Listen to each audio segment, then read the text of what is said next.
बोलो गीता माता की जय। ओम श्री परमात्मने नमः। श्रीमद् भगवद गीता तृतीय अध्याय 12वां श्लोक। इष्टान भोगान ही वो देवा दास्यन्ति यज्ञ भाविता तेरे दत्ता न प्रदाभ्य भो यो भुक्ते स्थिर स। यज्ञ के द्वारा बढ़ाई हुए देवता तुम लोगों को बिना मांगे ही इच्छित भोग निश्चय ही देते रहेंगे।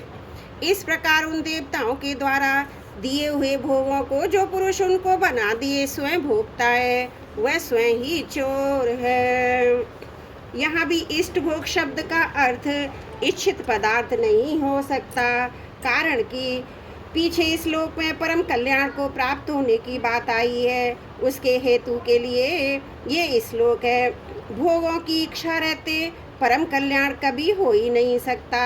अतः यहाँ इष्ट शब्द यज धातु से निष्पन्न होने से तथा भोग शब्द का अर्थ आवश्यक सामग्री होने से उपरोक्त पदों का अर्थ होगा। वे देवता तुम लोगों को यज्ञ करने की आवश्यक सामग्री देते रहेंगे। यहाँ यज्ञ भाविता देवा का तात्पर्य है देवता अपना अधिकार समझकर मनुष्यों को आवश्यक सामग्री प्रदान करते हैं।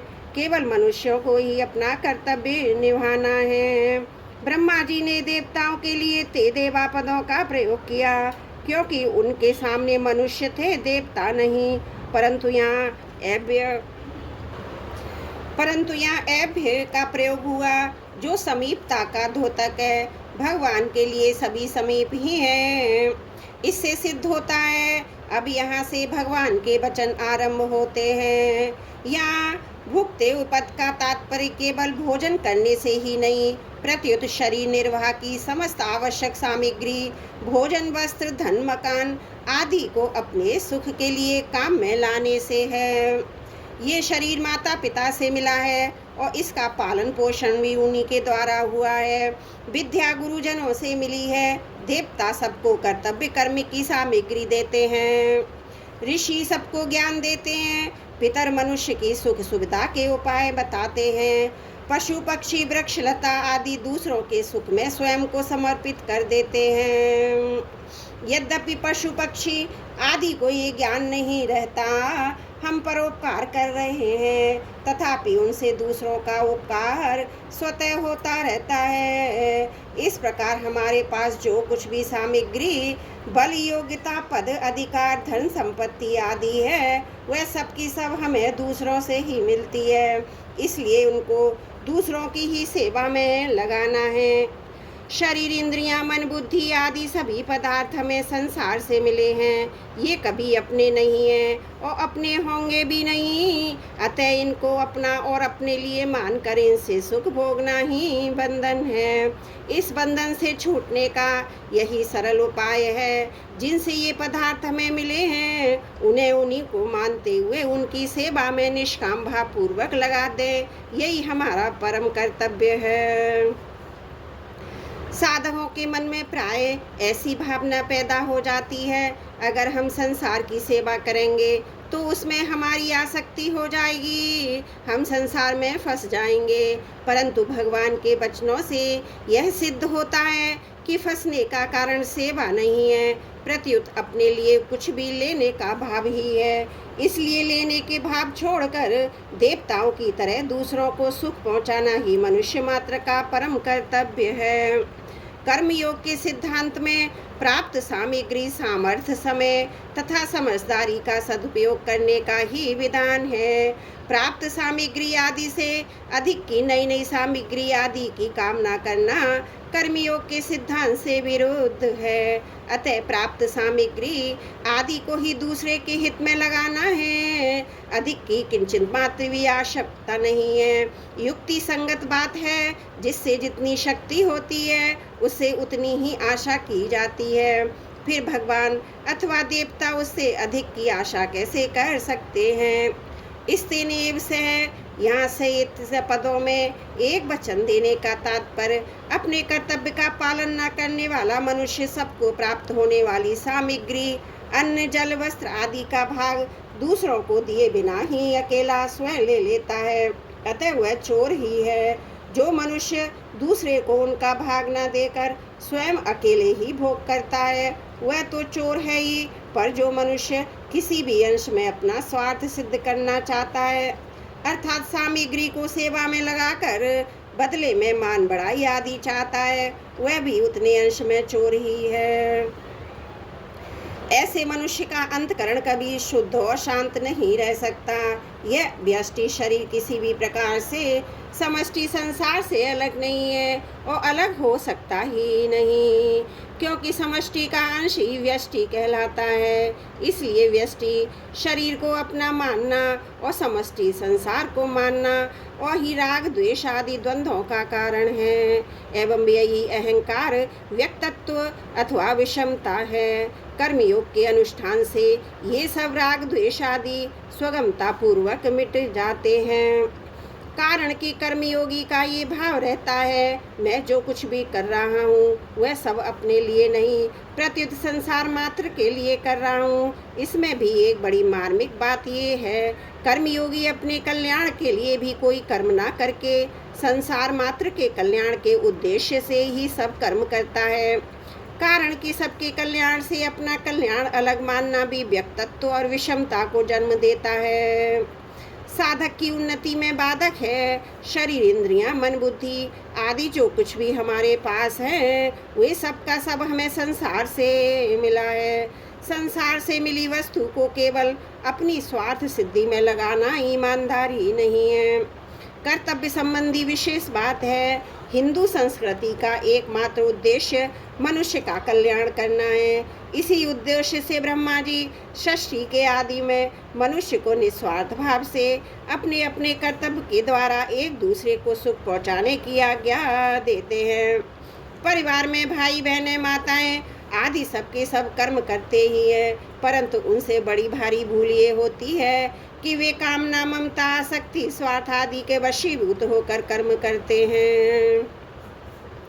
अतः लौकिक एवं पारलौकिक दोनों ही लाभ उन्हें नहीं होते, प्रत्युत हानि ही होती है। स्वार्थ के वशीभूत होकर अपने लिए कर्म करने से ही लोक में लड़ाई, खटपट, ईर्ष्या आदि होते हैं।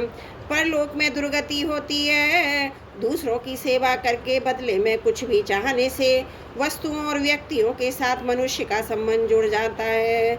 किसी भी कर्म के साथ स्वार्थ का संबंध जोड़ लेने से वह कर्म तुच्छ और बंधन कारक हो जाता है। स्वार्थी मनुष्य को संसार में कोई अच्छा नहीं लगता, चाहने वाले को कोई अधिक देना नहीं चाहता।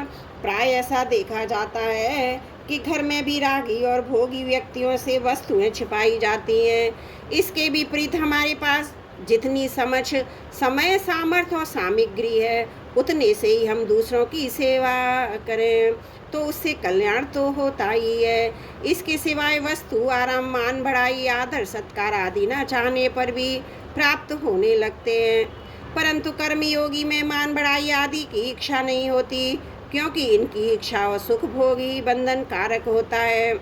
मुझे सुख कैसे मिले, केवल इसी चाहना के कारण मनुष्य कर्तव्यच्युत और पतित तो हो जाता है। अतः दूसरों को सुख कैसे मिले, ऐसा भाव कर्मयोगी को सदा ही रखना चाहिए।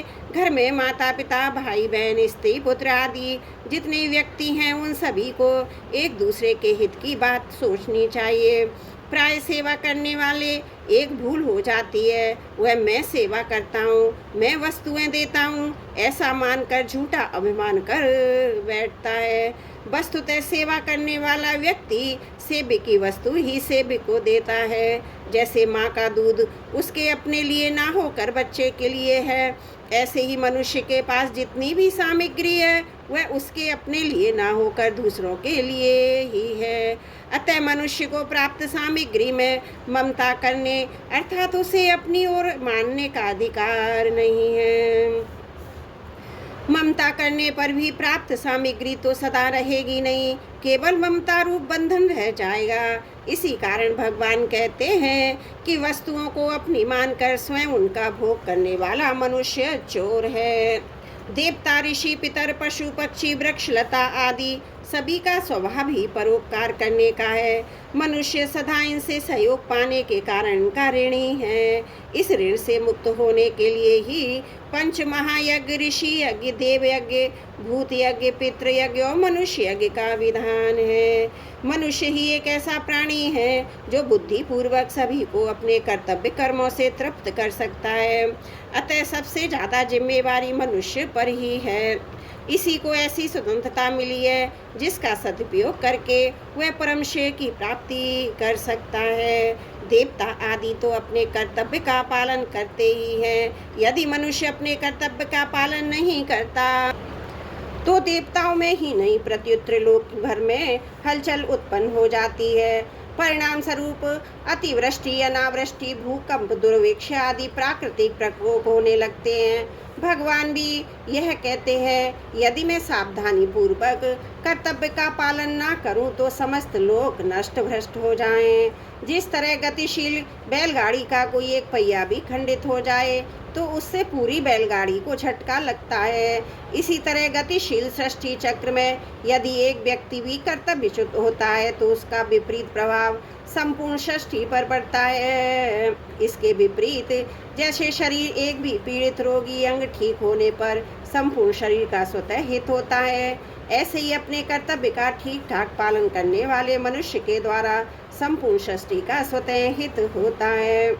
प्रजापति ब्रह्मा जी ने देवता मनुष्य दोनों को अपने अपने कर्तव्य का पालन करने की आज्ञा दी है। देवता आदि सब मर्यादा से चलते हैं, केवल मनुष्य ही अपनी बेसमझी से मर्यादा को भंग करता है। कारण कि उसे दूसरे की सेवा करने के लिए जो सामग्री मिली है उस पर वह अपना अधिकार समझ बैठता है।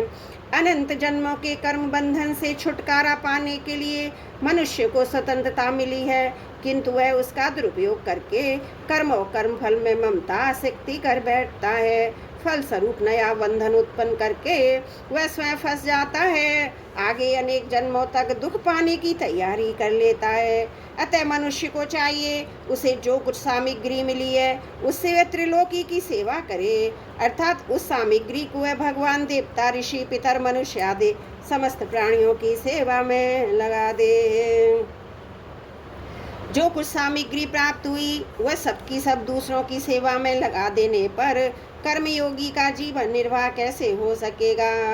वास्तव में ये शंका शरीर के साथ अपनी एकता मानने से, अर्थात शरीर को ही अपना स्वरूप मानने से पैदा होती है, परंतु कर्मयोगी शरीर से अपना कोई संबंध मानता ही नहीं, प्रत्युत उसे संसार का और संसार के लिए ही मानकर उसी को सेवा में लगा देता है।